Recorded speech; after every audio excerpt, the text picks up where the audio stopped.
자, 고대가요 작품 제목 이거 지금 계속하고 있습니다.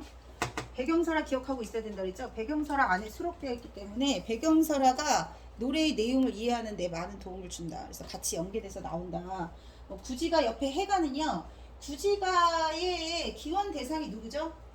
대답하세요. 거북이죠, 거북이? 거북아 머리를 내어라. 구지가 위에다 써. 부름, 명령, 가정, 위협.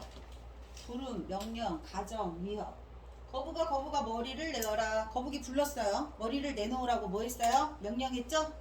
내놓지 않으면 가정했어요. 구워 먹으리 위협했어요. 근데 이제 해가라는 작품에 거북이가 똑같이 나와요. 근데 해가 같은 경우는 수로 부인을 미모가 너무 출중해가지고 동해 용왕이 수로 부인을 잡아갔어요. 그래서 수로 부인을 다시 돌려달라고 바닷가에서 사람들이 모여서 단체로 노래를 불렀습니다. 그랬더니 수로 부인이 다시 돌아왔다더라. 이런 배경설화가 있어. 지금 뭐라고 그랬어? 구지가도 그 부족장들이 모여가지고 우리에게 왕을 내려주시오 하고 단체로 불렀다고 했잖아요. 집단적 서사시 구지가 교과서 수록작품, 교과서 안 들어가 있어도 배경 지식으로 알고 있어야 돼요. 해가가 거의 유사한 내용을 가지고 있기 때문에 같이 연계돼서 두 작품이 있어. 집단적 서사시 이제 다 한 거예요. 구지가하고 해가면 끝이에요. 수로부인 해가. 요거 구지가는 누구를 맞이하는 거라 그랬죠? 김수로왕. 김수로왕 건국신화에 나온다고 했습니다. 건국신화에 나오는 거고요. 이거는 수로부인을 돌려달라라고 하는 배경설에 나오는 노래다. 자, 그 다음에 이제 집단적 서사시를 부르다가 개인적 서정시로 바뀌었다고 했어요. 개인적 서정시. 자, 신라 향가가 지어지기 전에 황조가 고구려 유리왕, 공무도화가 고조선 시대입니다. 그리고 왕부석설화 백제가요라고 했어요. 고구려, 고조선, 백제 모두 신라 이전에 불려졌던 노래예요. 개인적인 감정을 노래한 서정시 작품으로 순서 이렇게 바뀌었다고 했어요. 그 다음에 망부석설화 같은 경우는 남편이 멀리 떠나고 난 다음에 남편이 무사히 돌아왔으면 좋겠다 하는 마음으로 간절히 애태우면서 남편을 기다리던 여자가 어떻게 됐어요? 아내가 망부석이 되었다고 했습니다. 정읍에 살던 여자. 백제가요입니다. 현재 전해지고 있는 노래 중에서 유일한 백제가요고요. 한글로 기록되어 전해지고 있다고 했어요. 이건 무슨 의미라고 그랬죠? 백제시대 유행했던 노래가 조선시대까지도 사람들 사이에 유행이 있었던 거야. 왜 우리 바닷가 가서 모래놀이 할 때 두꺼 봐 헌집 줄게 이딴 노래 하잖아요. 그렇죠? 언제부터 나왔을까요? 일제강점기 아니에요. 아주 먼 옛날부터 언제인지는 알 수 없지만 아이들 사이에 유행하는 동요가 있는 것처럼 백제 가요가 조선시대까지 유행을 했던 거예요. 그런데 조선시대 무슨 일이 벌어졌어? 무슨 일이 벌어졌어? 조선시대. 대답하셔야죠. 백제시대 유행했던 노래가 한글로 기록되었으니까 내가 지금 질문한 것에 대해서 조선시대 무슨 일이 벌어졌겠니? 한글이 창제됐겠죠. 좀 이렇게 대답 좀 하시죠. 한글이 창제됐잖아요. 그럼 한글 창제되고 난 다음에 뭘 했다 그랬죠? 한글을 반대하는 것들한테 한글이 얼마나 우리 글자에 우리 말에 훌륭한 표기 수단이 될 수 있는지를 증명해 보일 필요가 있었던 거예요.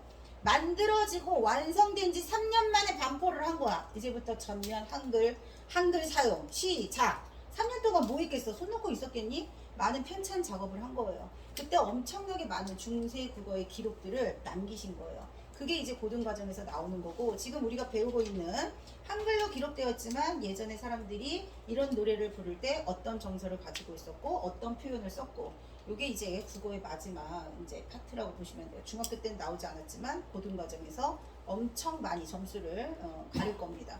그래서 이제 망부석에 대한 아내의 소망을 담은 백제가요입니다. 그런데 달님한테 빌었잖아요. 달님한테. 그러면 달하고 반대되는 소재가 뭐라고 그랬죠? 대답하세요. 달과 대비되는 소재. 뭐라고요? 누가 얘기하는 것 같은데 이쪽에서. 공부 안 하고 오셨어요? 대답해 빨리. 달과 대비되는 소재 뭐라고 그랬어요? 대비되는 거. 달의 속성이 뭐예요? 어둠을 몰아내는 밝은, 광명 이런 거라고 그랬잖아. 그치? 그럼 어둠과 반대되는 밝음과 반대되는 건 뭐겠니? 밤. 여기 밤이 나올까요? 정읍사에? 정읍사에서 찾으셔야죠. 진대. 그렇지. 진대. 본문 암기로 시험 본다 생각하고 본문 구절을 계속 공부하셔야 된다고 매주 얘기하고 있습니다. 진대를 디데올세라. 해석해봐. 네? 해석해봐. 현대어로. 진대를 디데올세라. 외웠었는데. 그러니까 말해보세요.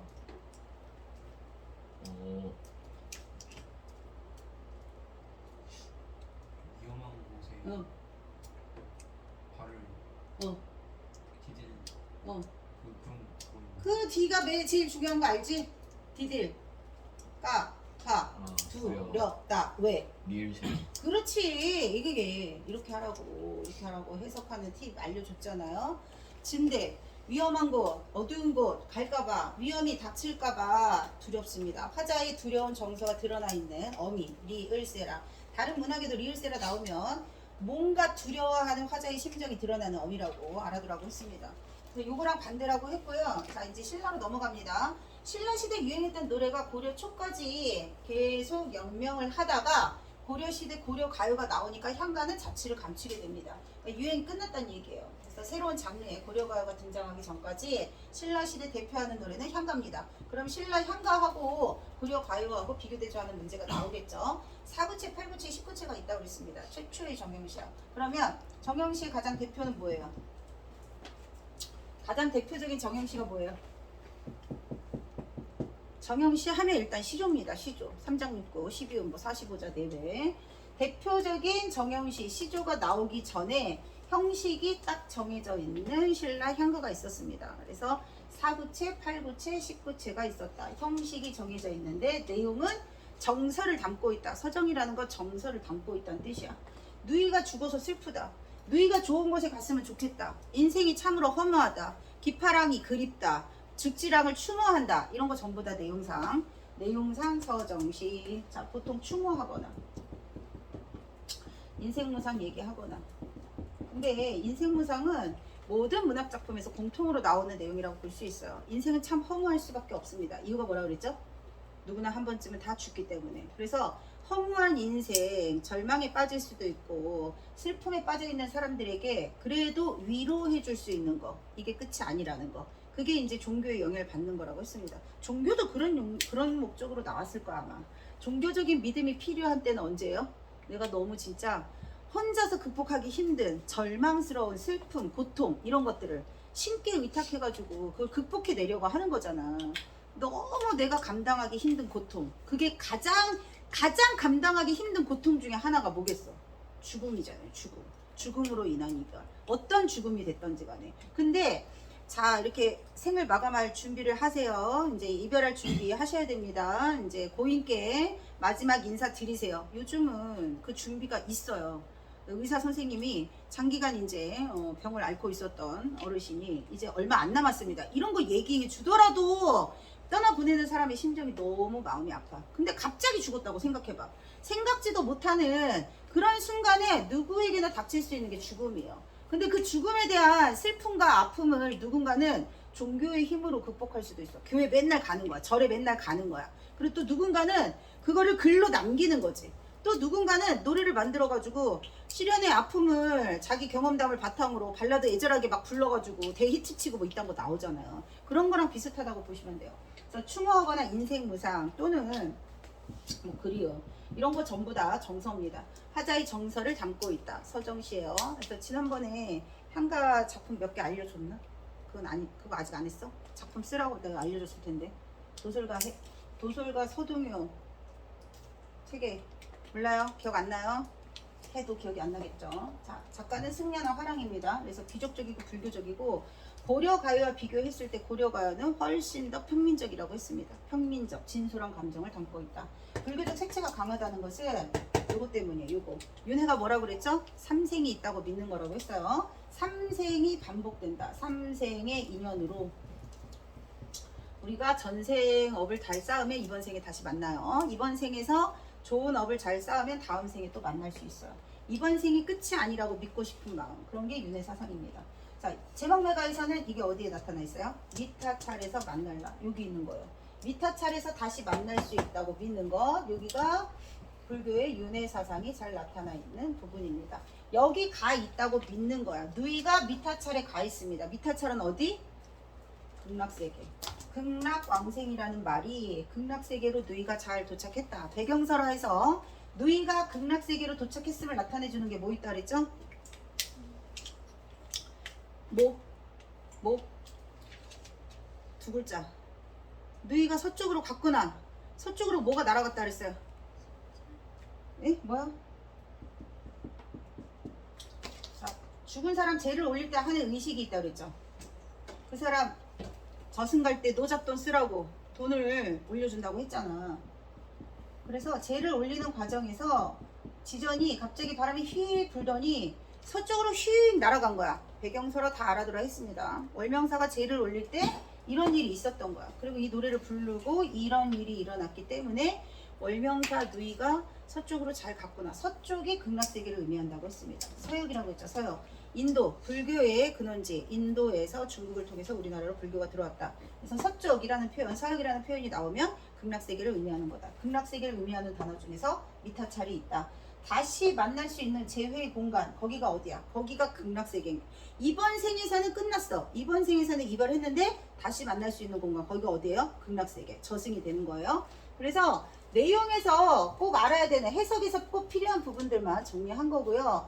내용상 세 부분으로 나눠지는 게 442일 수도 있고 352 될 수도 있다 그랬어요. 바뀌지 않는 게 어디예요? 여기입니다. 여기. 바뀌지 않는 이행.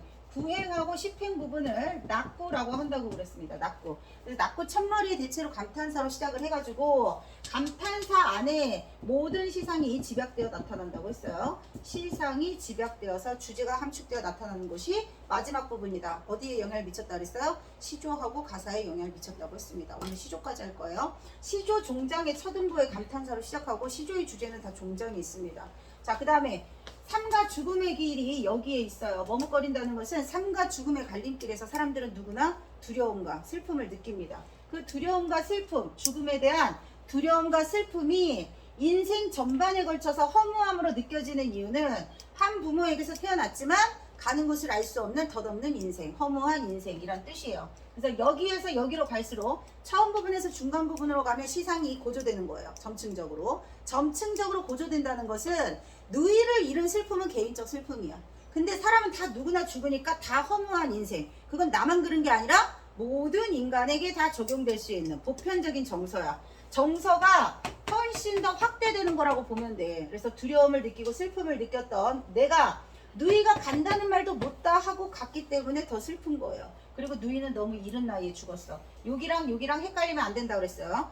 자, 간다는 말은 누가 하는 거라 그랬어요? 누이가 하는 거라 그랬어요.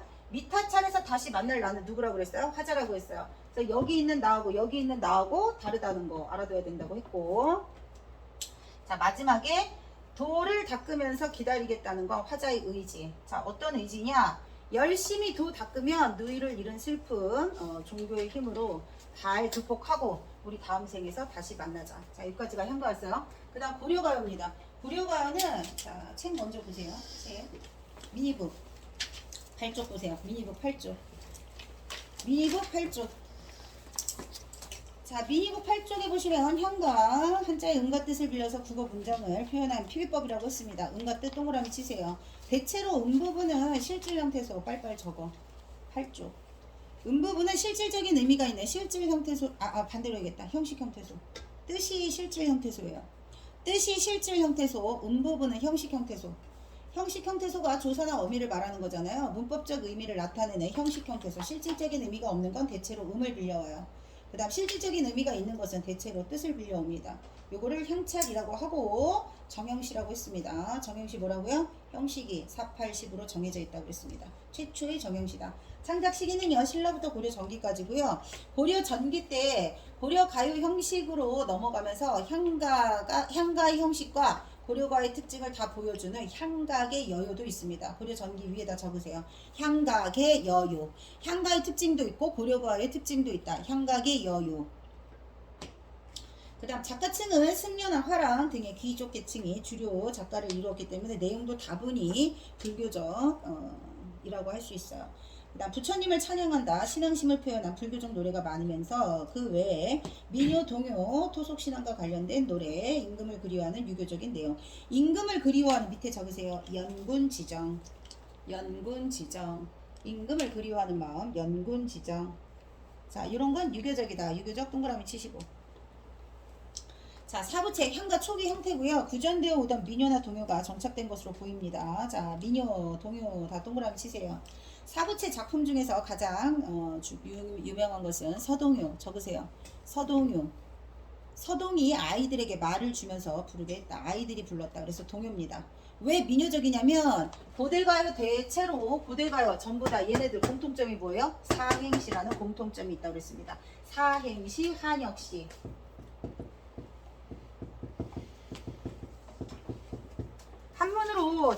한문으로 기록한 것을 번역한 걸 배우는 거라고 했어요. 자, 그래서 옛날부터 전해 내려오는 사행시 형식을 따서 사구체, 민요적, 서동요, 헌화가 있다고 그랬다. 그 다음 팔구체, 사구체에서 십구체로 발전해가는 과정에서 생긴 과독입니다. 과독이 동그라미죠. 자, 왜 과독이냐면 팔구체가 완성된 형태로 보지 않았기 때문에 십구체가 나온 거예요. 그래서 팔구체 형식 대표적인 작품은 모죽지랑가, 저거 모죽지랑가 처용가, 모죽지랑가 처용가 작품 제목 기억하시고, 그 다음 19체 가장 정제되고 세련된 줄쳐, 정제되고 세련된 가장 잘 다듬어진 완성된 형태라고 봅니다. 옆에 적으세요. 19체 현가를 그래서 사뇌가라고도 합니다. 사뇌가. 자, 그 다음에 내용상 세 부분으로 나눠져요. 사구, 사구, 이구 세 부분 동그라미 치세요. 기서결 세 부분 화살표. 시조 3장 저거 시조가 3장으로 지어지는 이유 19체 현가의 내용상 세 부분 때문이야. 그 다음 가사 기서결 저거 시조 3장 가사 기서결 그 옆에 세 부분 옆에 향가도 세 부분 시조도 세 부분 가사도 세 부분. 그 다음에 낙고 동그라미 마지막 2구 구행 10행 첫머리는 감탄사로 시작합니다. 자, 감탄사로 시작. 화살표. 시조 종장 첫음보 빨리빨리 적으세요. 시조 종장 첫음보 어즈버 모쳐라 이런 말들을 의도적으로 세 글자 맞춰서 감탄사로 시작합니다. 감탄사의 역할 뭐라고 그랬어요? 시상이 집약되어 나타난다. 그 다음 바로 확인 보세요. 자, 현가는요 신라시대 주로 불렸으나 고려에 들어와서도 창작됐다고 했습니다. 4,8,10으로 나눌 수 있고요. 19체가 가장 세련된 형식 뭐라고 부른다고? 사, 뇌, 가 전부 적으세요. 시험에 나오는 용어들이 낯설어서 해석이 안 되는 것들이 있어. 빨랑빨랑 다 적어. 신라시대에 들어와서 향철로 기록되어 널리 향유되던 중국 아니고 우리나라 노래입니다. 우리나라 신라 노래입니다. 자, 국문학에 정의가 있어요. 우리나라 사람이 우리말로 우리 사람의 정서를 담은 것. 이 세 가지 조건이거든요. 근데 향찰은 한자로 기록되어 있기 때문에 국문학이 아닌가요? 이럴 수 있어요. 이런 지문이 선지가 나올 수 있어. 그때 당시에는 우리 글이 없었으니까 어쩔 수 없는 경우예요. 그러니까 표기수단은 한자로 기록하기는 했지만 우리말을 우리 생각과 정서를 담아서 우리나라 사람이 지었기 때문에 국문학으로 인정한다. 그 다음 제막매 가보세요. 자, 생사길은 얘 있음에 머뭇거리고, 자, 이거 뭐라고 그랬어요? 누이의 죽음으로 인한 슬픔이라고 했습니다. 누이의 죽음으로 인한 슬픔, 두려움. 머뭇거린다는 것은 이승에서 저승으로 가는 길이 머뭇거려지겠죠. 저승으로 사랑하는 사람을 보내는 것이 머뭇거려지겠죠. 자, 나는 간다 줄 치시고 누이가 이런 말도 갑자기 못다 하고 갔기 때문에 갑작스럽게 죽었다는 것을 의미한다고 했습니다. 누이의 갑작스러운 죽음에 대한 안타까움, 두려움 여기까지가 처음이에요. 어느 가을 이른 바람에 이른 동그라미 치시고 너무 일찍 죽었어요. 여기저기 떨어지는 잎이 누이를 비유한 거라면 떨어지는 잎을 떨어뜨리는 바람이 잎을 떨어뜨리는 원인이 되니까 누이의 죽음에 대한 원인을 바람으로 해석할 수도 있습니다. 그 다음에 한 가지는 같은 부모 또는 뭐로 해석한다고? 동기간. 한 부모에게서 태어난 형제 자매로 의미하기도 합니다. 가는 곳 뭐로 얹어 줄쳐. 가는 곳은 알 수가 없구나. 감탄형으로 해석하시면 돼요. 가는 곳 알 수 없는 인생. 이런 걸 뭐라고 한다고? 허무한 인생, 인생무상 적으시고. 슬픔이 확대됐다고 했어요. 처음 부분에 비해서 중간 부분이 슬픔이 확대된 이유는 개인적인 슬픔보다 인생 전반에 걸친 허무함이 훨씬 더 슬프고 안타깝다. 아, 미타찰에서 만날라 나는 화자 자신이라고 했습니다. 도 닦으면서 누이야 이별하는 슬픔을 극복하겠다. 자, 요 시는요 혈육을 잃은 슬픔을 노래하고 있습니다.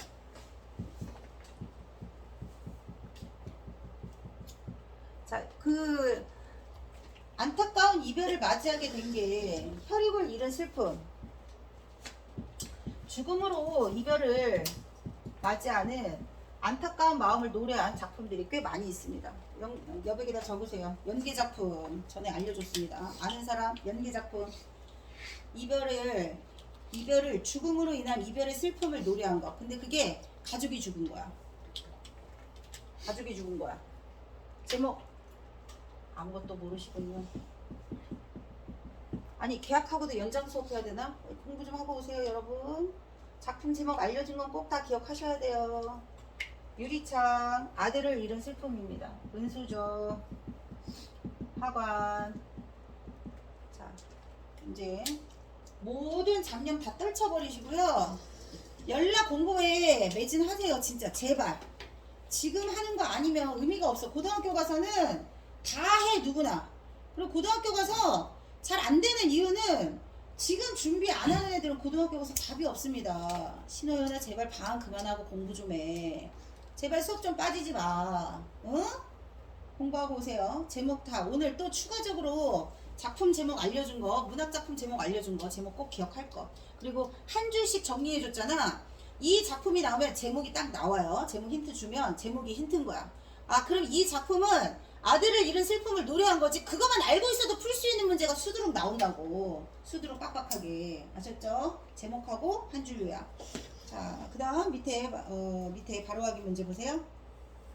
자, 화자의 태도로 적절하지 않은 것은 그랬어요. 누이의 죽음을 겪고 시리에 빠져서 절망하고 있다. 어디가 틀렸죠? 절망이 틀린 거예요.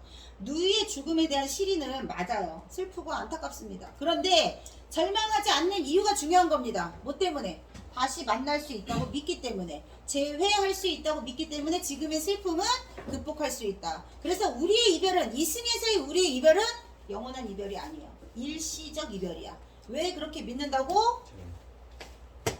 알았지? 지금 헤어지는 건 잠깐 헤어지는 거야. 우리 좋은 데서 다시 만나요. 그래서 장례식장에서 종교가 있건 없건, 그러니까 종교적으로 장례를 치르지 않더라도 헤어질 때 망자하고 나누는 대화 중에 가장 많이 하는 얘기 중에 하나가 이게 끝이라고 믿는 순간 더 너무 슬픈 거야. 그러니까 어디 좋은 곳에 잘 가 계시겠지. 그래서 맨날 하늘 보고 얘기하잖아. 어? 할머니 잘 계세요. 언니 잘 계세요. 뭐 이런 식으로. 너네는 아직 죽음에 대한 그런 감정을 아직 안 느껴본 나이잖아요. 근데 이제 정말 자기가 사랑하는 주변 지인이 누군가가 죽음을 맞이하게 됐어. 그때 느낄 수 있는 절망감, 슬픔, 안타까움 이런 것들은 무지막지하거든. 근데 그 모든 것들을 어떻게든 종교의 힘으로 승화시켜 보겠다라는 내용이 담겨 있다는 게 포커스예요. 자, 자연현상에 빗대어. 자, 여기서 말하는 자연현상이 뭘까요? 가을 바람에 여기저기 낙엽이 떨어지는 자연현상. 그래서 한 가지에 태어난 우리가 가는 곳은 알 수 없는 삶과 죽음의 의미를 표현하고 있습니다. 어디 부분? 중간 부분 말하는 거야. 기서결 중에 중간 부분. 그 다음 사별의 아픔과 슬픔을 종교적으로 승화하고 있다. 바로 확인 문제 나오는 선지 있잖아요. 시험 문제에 이 선지는 바로 꼭 나온다. 무슨 뜻인지 알겠지? 시험 문제 알려주는 거야. 그것도 다 공부하시고. 자, 그 다음 두 번째 고려가요. 10쪽 보세요. 10쪽. 자, 고려가요는요 평민들이 불렀습니다. 평민들 동그라미 치세요. 평민들이 불렀기 때문에 속된 세속적인 노래다 해서 소교라고 합니다. 고려가요를 칭하는 말이 되게 여러 가지가 많아요. 그 다음 길이가 긴 노래. 고려시대에 고려가요도 있었고 고려시대 말로 가면 뭐가 나왔죠? 시조가 나왔습니다. 시조가 짧아. 길이가 세 줄밖에 안 되기 때문에 짧은 노래 단가. 시조는 단가. 고려가요는 길이가 길다 상대적으로. 그래서 장가. 그 다음 고려의 려자를 따서 여요라고 합니다. 고려인데 왜 여요라고 부르는 거죠? 두음 법칙이에요. 려자라고 고려려 보이시죠? 고려의 려자를 따서 뭐라고? 고려노래 여요.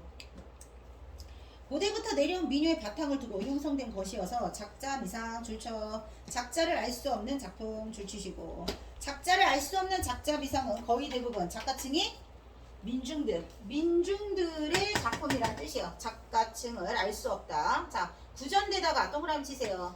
구전대다가 자, 한글이 창제된 이후 문자로 기록되었다. 기록 동그라미 치세요. 한글 창제 언제? 15세기.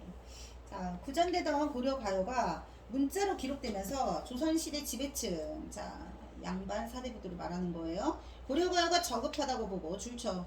고려가가 저급하다고 보고 노랫말을 고치거나 일부 작품을 삭제하기도 했어요. 이런 내용은 대체로 뭐라고 했죠? 남녀, 상열, 지사라고 했습니다. 그래서 삭제되는 내용도 있지만 삭제되는 내용 말고 덧붙이는 내용도 있다고 그랬어요. 여기 잘 봐. 노래뿐만 아니라 이야기도 마찬가지야. 이야기가 계속 전달되는 과정에서 다른 사람, 전달자의 생각들이 반영될 수 있어요. 적층이라고 하는 것은 사람들 사이에 입에서 입으로 전달되면서 전달자의 생각이 더해지거나 빠질 수 있다. 뭔 말인지 알겠죠? 그러면 개인의 창작물이 아니에요. 집단적 소망을 담고 있다. 집단적 소망은 여기서 누구의 소망이에요? 민중의 소망을 말하는 겁니다. 그래서 민중의 소망을 반영한 여러 가지 다양한 이본이 존재할 수 있다. 적층문학 알아두세요. 아셨죠? 시가문학이든 이야기든 전달하는 과정에서 어떻게 한다고? 내용이 달라질 수 있다. 그걸 이본이라고 해. 이본. 다양한 이본이 존재한다. 선생님 자리 없어서 못 쓰는 거 알죠?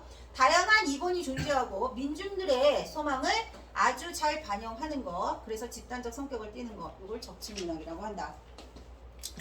자, 내용은요. 남녀간의 사랑, 자연에 대한 예찬, 이별의 안타까움 등이 있습니다. 자, 남녀간의 사랑, 이별의 안타까움. 제목 적으세요. 서경별곡, 정석가, 동동. 서경별곡, 정석가, 동동.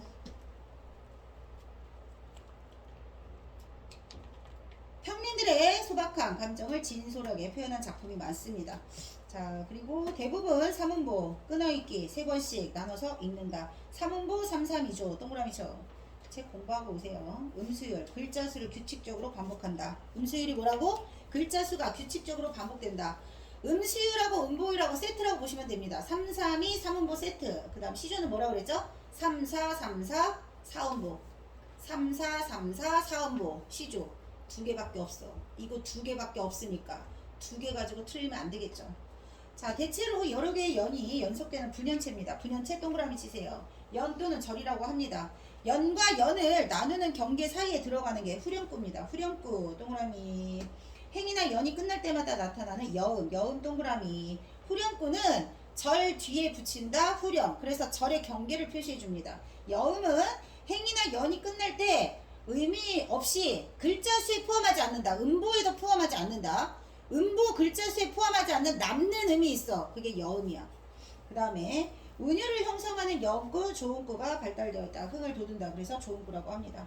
바로 확인 보세요. 사음보 332조 아니고 뭐라고 그랬어요? 삼음보 332조. 고려시대 귀족 아니고 누구라고 그랬어요? 평민들이라고 했습니다. 그 다음 대체로 여러 개의 연이 연속 동그라미 연속된다. 분연체, 분절체, 후렴구 동그라미.